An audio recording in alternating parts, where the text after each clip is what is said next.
All right, let's do some new releases. There was one sort of like semi-big new release this week. Okay. Which is the Ubisoft new free-to-play game called XDefiant. Do you remember that, Chip? That's what they named it? It's just, you know what? I find that just the X is enough to Google your way to figure out what it is. When you forget the name, you're like, maybe I'll check out that game that just came out. Like, I know it starts with an X, so it's enough to get you there. It's not cross-defiant or it's pronounced X-defiant? I think. I've never heard anybody say it out loud before. Me neither. I would assume it's XDefiant. Right. Or maybe it's XDefiant. XDefiant. Could be. Ooh. Anyway. That's a good one. Anyway. So what is this? What game is this? I vaguely remember it. This is a free-to-play first-person shooter where you're on a team of like 6 against another team of like 6. And you have to like get the No, but what's points. the hook? You're not telling them the big hook. I didn't get to that yet. I was saving that for last. The hook is that the character you play as is reminiscent of famous Ubisoft characters of video games past, such as like a Sam Fisher kind of character or a Far Cry character. Far Cry character, or that game that took place in New York after some sort of virus breakout. Thank you. The Division character. Or there's another one. I know there is, but I don't know what game. Watch Dogs. The Watch Dogs character. There might be one more. Yeah. I'm not sure. I'm looking at it. There is one more, but I can't even tell you what game it is. I want to say maybe a Rainbow Six. We'll say Rainbow Six. What is it, Chip? What's it called? The names of the factions? Yeah, the faction. Libertad, which is Far Cry. Right. Echelon, which is Splinter Cell. Right. Fleeners, which is I already forgot the name of that game. The Division. The Division. That's the one I mentioned 5 seconds ago. That's how memorable the name is for that game. Okay. The other two are DeadSec, which is purple. And that's Phantoms. The Watch Dogs, I think. Okay, Phantoms looks like I'm going to say it could be Rainbow Six. It's gotta be. Yeah, is there another Tom Clancy thing? I don't think so. Those are the 5 you get. Those are the 5 in the Ubisoft. Well, one of them universe. Is locked. One of the factions. That's got to be Beyond Good and Evil. No, I mean one of the ones that you mentioned. You see it on the screen. Assassin's Creed. The Division one, I believe, is locked. Skull and Bones. Skull and Bones. Yeah. Yes. And you're playing this game and you're like, oh man, I got to get. And I looked and like how much you have to get 800,000 XP to unlock the 5th character. Okay. Rotation. And I played one round and I got like 4,000 XP. And I'm like, well, I am never going to see what those characters are like. You're almost there. So what's the game like? The first person shooter, you get, each faction has their own abilities. So like the Splinter Cell faction, you can either choose to turn invisible for a few seconds, or you can send all the enemies' locations to your team and you can see them too. You can see the people through the walls, basically. See, and all the other factions have something like that. One of them can put up a barricade. One of them, you've seen this stuff before. You stand at no Ghost Recon? No, I guess not. Maybe coming soon. Who knows? If the game lasts that long. The game is a big hit because, it seems like it's very well balanced. And by that, I mean, you start the game and they go, hey, go to Ubisoft Connect and get your free skin. I'm like, cool, I'll go to Ubisoft Connect and get my free skin. Why not? I did because, I'm like, why not? So I get the skin. I go back to my game. It's a skin for a character that's not unlocked immediately. You have to. And I looked at it, I'm like, well, what do I need to do to get the variant skin for this character that I haven't unlocked? How do I even get this character unlocked? And it was like the challenge to do it is like, oh, this would only take me like 3 months to do. So I'm like, what was the point of to waste your time and get you to sign up? It's not even, well, I don't have to sign up. I already have Ubisoft Connect. Log in, link your shit. I just have to hit one button. It wasn't like hard. I can't get on them that much about this because all their games look the same anyways. Mm-hmm. It doesn't look good. Like I didn't find it looking particularly. But all of their games have the not all of them, but the majority of the Ubisoft games all have the realistic looking people, right? Like, so it's not that hard to just like throw them all into one game, and guess what? They're all in No, the same I universe just now. think the game needs a better hook to get people continuously invested, to say this is why this is different. If it like up to be, you need to be after every round. There's got to be so much shit to unlock in this game that after each round you're like, hey, congratulations, you went up a level. Here's a doodad for your doodad. Here's Sam Fisher's jockstrap. Yeah, something. Just keep me going. Keep me invested.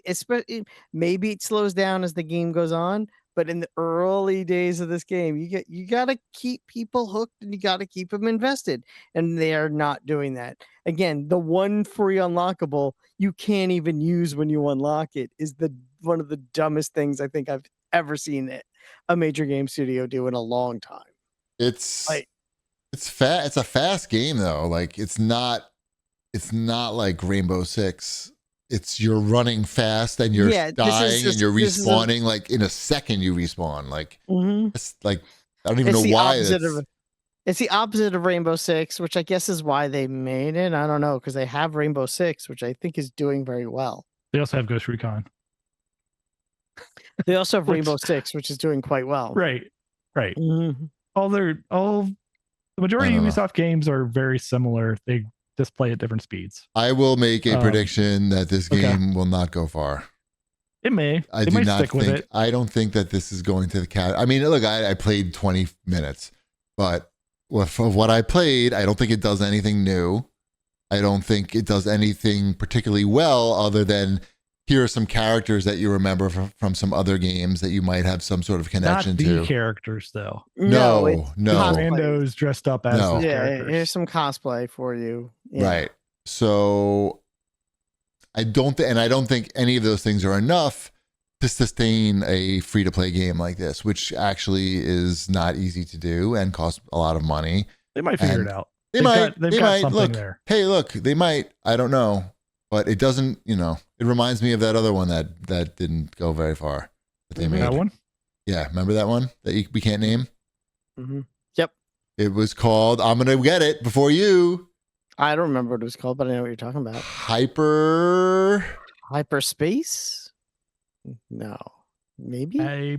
Maybe it's not Hyper. Hypercolor? No. What? This doesn't make any sense. Well, now I'll look it up. It does. They were great shirts. Ubisoft. You blew on the sleeve. Hyperscape. See? Yeah. This is totally different. This is XDefiant. They just keep trying. They're like, what has good SEO that we can use? Right. That nobody can remember. Dashville and I have been playing another like free-to-play shooter that came out a few months ago, I guess, or earlier, which one? Late last year. Hawked. Oh. Do you know that one? Say it again. Hawked. Hawked, like HOCKED? I think like HAWKED. Hawked. Hawk, like a bird. Like a bird. Hawked. Right. Hawked. Yeah, it's really easy to say. Really easy. Well, if you're from New York, it's easy. We know how to say it. Do you? This looks like Fortnite. It looks like Fortnite. Like the characters represent, like visually look like Fortnite characters, but it's a PvP versus E, I guess. PvP, however you say that. Yeah. Like the Division. I guess. So you go in and you've got like a squad of 3 people. And the whole thing is you get dropped on an island. And there's lizard people on the island that you're fighting against, which are the computer characters. But you're also solving like minimal puzzles to get artifacts. And you try to get all 5 artifacts before you extract. And there's, I think, only one other team, maybe 2 other teams that are also trying to do the same thing. But there's multiple artifacts around. Like you just have to collect 5 of them. Okay. To get out and extract. And I don't know, it's somewhat entertaining. I don't know that there's enough hook there. And then you get bumped out and you're like, oh, it wants me to buy the battle pass or whatever it calls it. And is this for kids mostly or not so much? It's like it looks a lot like Fortnite. Okay. No more or less than Fortnite. Yeah, no more, no less than Fortnite. It's free. It's not terrible. Like I could see it like if Fortnite put that mode in Fortnite, it'd probably do pretty well. I mean, and it's there's been talk of there being something similar to that for a while. But again, I think also Helldivers, I wouldn't be surprised if they ripped that off too. So that concept's been, they haven't, Helldivers didn't create that. Remember that game that with the big spiders? Mm-hmm. What was that called? Still around, I think. I forgot what that's called. Yeah, big spider game. But this one has like kind of like an Indiana Jones like jungle-y feel to it. So you're like, I don't know. It's okay. Like I don't know how long it will exist. I don't know how these things function. Why they call it Hawked? That's a bad name. Bad name. I have no idea why it's called Hawk. I have not seen any hawks. Right. Yeah. I have been playing more Helldivers 2. Okay. I played because there's there's like very easy, then there's easy, then there's normal. Yes, the different difficulties. Yeah, there's a lot of them. And then after that, I think is moderate. I think is the one that's after that. Okay, you're playing very low down, but you go. Okay, so I played moderate and I made it through there and I unlocked hard. Yeah. And then I played a round of hard. Yeah. And that's where I got my ass handed to me for the first time. I usually play on the one after that, but even that is considered like, no, it's considered like lame. Is that considered lame? My friend plays on something that's like you get a lot of tchotchkes or something. You get a lot of tchotchkes for playing on hard. Yeah. You get like 8 doodads to unlock, things. Sure. That's a game that does it right though, because if you finish the free pass and unlock everything, you'll have enough Hellbucks to buy the next pass. Hellbucks, yeah. They give you the Hellbucks to buy the one of the premium passes. Yeah. And if you finish one of those, you'll get enough Hellbucks to buy the next. And then your mortgage is paid off. Pretty much.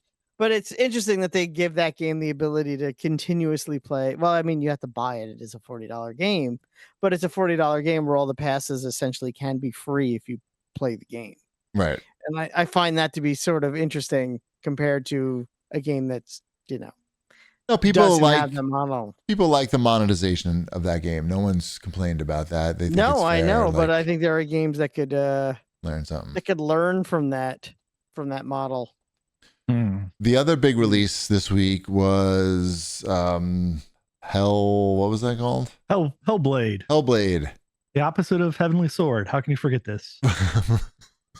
Not quite the opposite. That would be like Hell Bow or Hell Shield. Hell Shield? True. Hell Shield. That'll be the next title from Ninja Theory. Hell Peace Stick, perhaps. I haven't played this game because I remember the first one was scary and disturbing. The first one put me to sleep. And that's right. Well, maybe the first one put me to sleep, and I heard the second one will still put me to sleep. You did hear that? Yeah, which is fine. That's what this game is. That's what this game is. It's a sleep element. It's sleep inducer. It's a slow-paced Hellblade 2 Metacritic. It's got very good reviews because it's good at what it does, being a slow-paced walkie-talkie game. 81. You walk from place to place. You talk to people. You walk to the next place. You talk to people. Do you see something scary ever? Probably, but I don't know. I don't care. Because you're skipping There's like psychological in the first game. Though, and dialogue. He doesn't like dialogue. There's a lot of dialogue. At least I haven't played this one yet, but I did play the first one. A lot of talking. You can play this one too. I heard it's only like 5 to 6 hours long. I could play this one. I may play this one. I don't know. Like I sent you earlier. I was just like, I looked up the Ninja Theory, who's the developer of this, the Wikipedia page, and let me pull it up again. That way I have it in front of me. Need your notes. Yeah. Like I can appreciate what they do. Like they have a niche there of like very like pretty like good facial like animation type of thing, and they've been doing it for a while, but like they haven't had good like commercial success. Like I just don't understand the like viability a game like of this. the things of the game. Yeah. Like this specifically, even like, who's looking for these dark types? Yeah, this of was the games? paragraph. I guess it was the second paragraph on their Wikipedia page, and I'm going to butcher these people's names, but it was founded by Tamim Antoniades, Nina Christensen, and Mike Ball in March 2000. The company operated under the name Just Add Monsters. It was acquired by Argonaut Games soon after its founding and released Kung Fu Chaos for the original Xbox console, which was a fun like party type of game, right? I don't even Kung Fu remember Chaos. that. It was like a little cartoon type characters, and it was like a Mario Party type of thing where you were ninjas. So after that, the company was purchased itself from the administrators after Argonaut Games was liquidated. But then they suffered financial troubles, and Sony came in and they saved the team from bankruptcy by funding the development of Heavenly Sword, which was an expensive project, and the game's poor sales resulted in Ninja Theory losing all their in-house technologies because of contractual agreements with Sony. Oh my God. So then they moved on to develop, and Heavenly Sword, The again, game sold so poorly that they owed Sony money, and they didn't have money, so they had to give up their technology that they created. Correct. And I wouldn't, like, I don't know this for sure, but I wouldn't be surprised if that is kind of eventually found its way into other Sony games, like what's the girl that fights the robot dinosaurs? Right. Forbidden whatever. I don't know what it's called. It's the Horizon. It's the Forza game. Right. Yeah. So, but after that, so Heavenly Sword, again, it was a decent game, but it was short and it felt kind of like a tech demo type of thing. So after that, they moved on and they developed Enslaved: Odyssey to the West. I liked that game. It was long. It underperformed. Well, again, like slavery, not like a thing you want to put in the title of a game if you're looking to sell units. Like right. But that was a fully fledged game. Sure. But it underperformed, right? Like you can't sell that game. Right. It's going to be a critically acclaimed game. It's going to have like it'll do well with like a certain group of gamers, myself included. And then they went on to do DMC, Devil May Cry, and according to Wikipedia, design was highly controversial, resulting in the team receiving death threats. So it's going well over there. So this is like the history of Ninja Theory. It is no fault of their own necessarily. They're very clearly they're very talented game makers, but like they just the wrong projects maybe. They need the right projects, and it gets back to like what Microsoft like really needs as a whole is just like someone with a voice and a direction of like, this is the project that we're working on, and not only is it going to be like something like artistically that looks great and everything, but it has to be something that we can sell to people, because that's like, this is a product we're making. So yeah, and then Microsoft, after Hellblade 1 did well, they self-published that and again, but it feels like more of like a short indie like tech demo type of game. And Microsoft then decided they were going to buy Ninja Theory, and now that was in 2018, right? Yep. And now it's 6 years later, and we get like another short version of the thing that they already made, rather than Microsoft coming in and saying like some kind of like, no, guys, like make an arcade hockey game with swords or something. Right? Nobody's saying no at Microsoft. Right. It's part of the problem here. Like, now they're not saying no. They're saying, oh, here's a box for all your things. Well, but that's where this type of thing leads. So, like, you look at their history. That is where this will probably lead to. Yes, that's how you get into these situations, because people aren't steering correctly for what are financially viable games to make.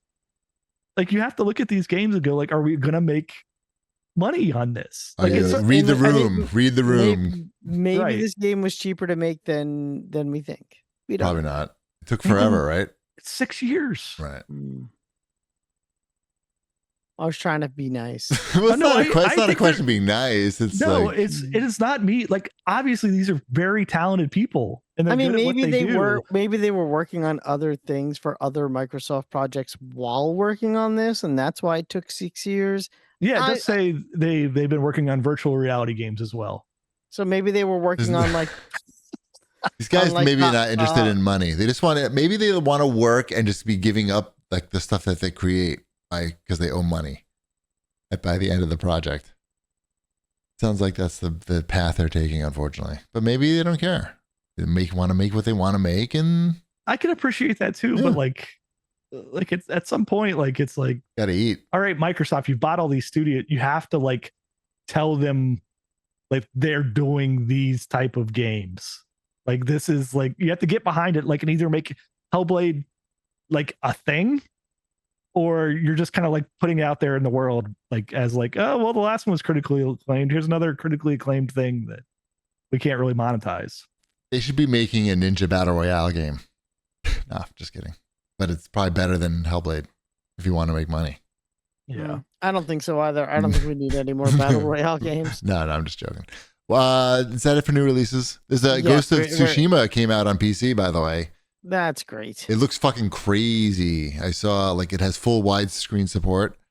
I don't have that, but I've seen pictures of it and it looks like a movie. Better than a movie.